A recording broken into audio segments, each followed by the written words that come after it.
¿Qué tal, amigos? Un gusto saludarles. Feliz tarde para todos. Escuchemos a continuación parte de las declaraciones del presidente del Parlamento venezolano a propósito de la orden del día de este jueves 22 de enero de 2026.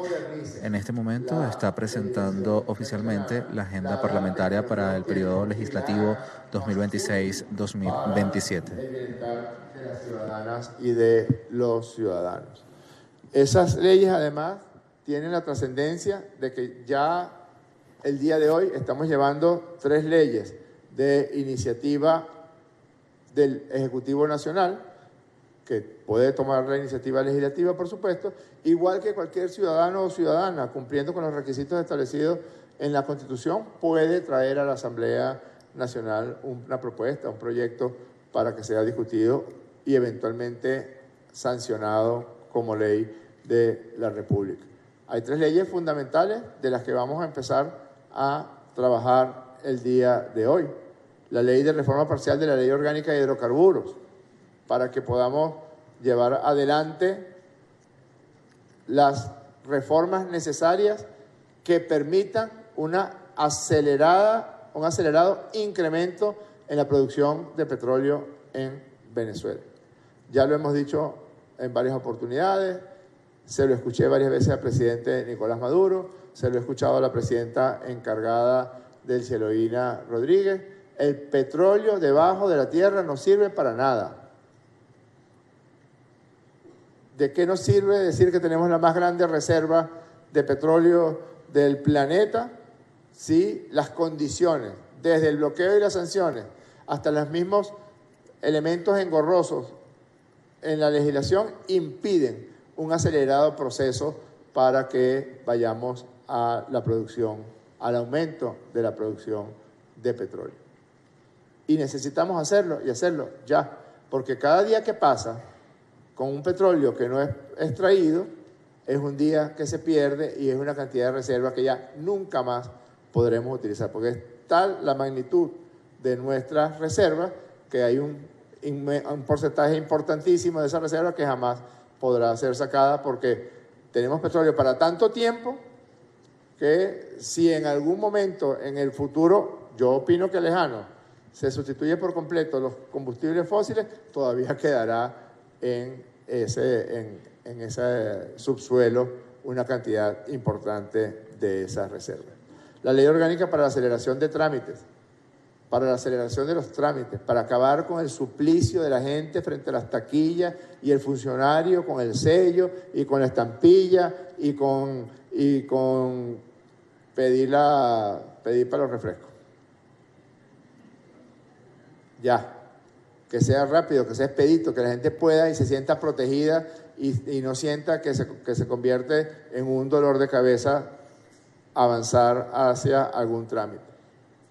Y la Ley Orgánica para la Protección de los Derechos Socioeconómicos de la gente. Es verdad que de un proceso de control de precios hemos ido evolucionando a un proceso de precios acordados. Y eso ha sido respetado por el aparato productivo nacional, público y privado, y también ha sido respetado y amparado por el Ejecutivo Nacional. Y hay consecuencias directas de esos acuerdos.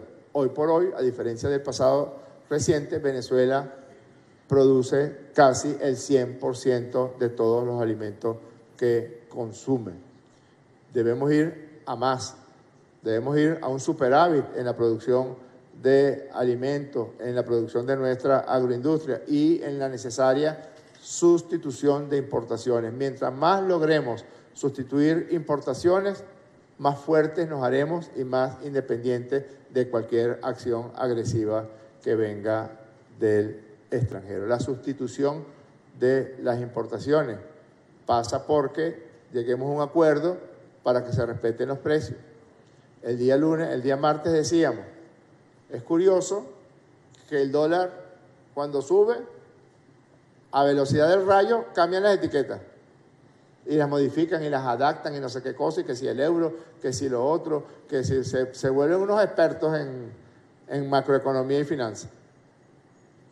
Pero cuando el dólar empieza a bajar y ha bajado más del 100%, curiosamente aparece una anquilosis de los huesos de la mano para cambiar las etiquetas y empezar a bajar los precios de los productos.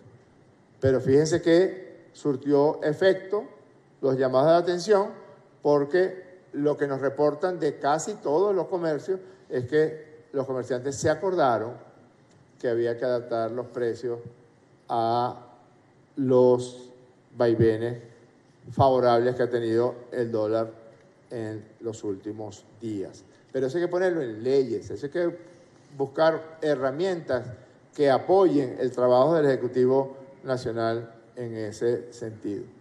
Y también, no está aquí en el plan legislativo, pero es algo que de forma inminente tendremos que trabajar en la Asamblea Nacional cuando nos llegue la propuesta por parte de los trabajadores y las trabajadoras y por parte del Ejecutivo Nacional, una ley que se adapte a los nuevos tiempos para la defensa del ingreso de las venezolanas y de los venezolanos. Así como todas las otras leyes que estamos llevando en el plan legislativo, seguramente aparecerán en base a las circunstancias de los vaivenes de la cotidianidad, nuevos proyectos de ley que deban ser discutidos. Aquí está entonces el plan legislativo 2026-2027. Espero que cuando llegue el día 15 de diciembre de este año 2026 tengamos un balance positivo del desarrollo de este plan legislativo y de todos los instrumentos legales que esta Asamblea Nacional traiga para la primera discusión y luego para la consulta y la sanción definitiva. Someto a consideración de las honorables diputadas y los honorables diputados el Plan Legislativo 2026-2027. En consideración, las diputadas y diputados de la República Bolivariana de Venezuela que estén a favor de aprobar el Programa Básico Legislativo 2026-2027, de conformidad con lo establecido en el artículo 68 del Reglamento Interior y Debate de la Asamblea Nacional, sírvanse de manifestarlo con la señal de costumbre. Queda aprobado por mayoría calificada. Gracias, diputadas y diputados. Siguiente punto del orden del día, ciudadana secretaria. Primera discusión del proyecto de ley de reforma parcial de la Ley Orgánica de Hidrocarburos. De acuerdo con lo establecido en el artículo 104 del Reglamento Interior y Debates de la Asamblea Nacional. Es todo el punto, ciudadano presidente. Voy a dejar en el derecho de palabra al diputado Orlando Camacho, que va a presentar el proyecto de ley. Solicita a la tribuna de oradores, se le concede.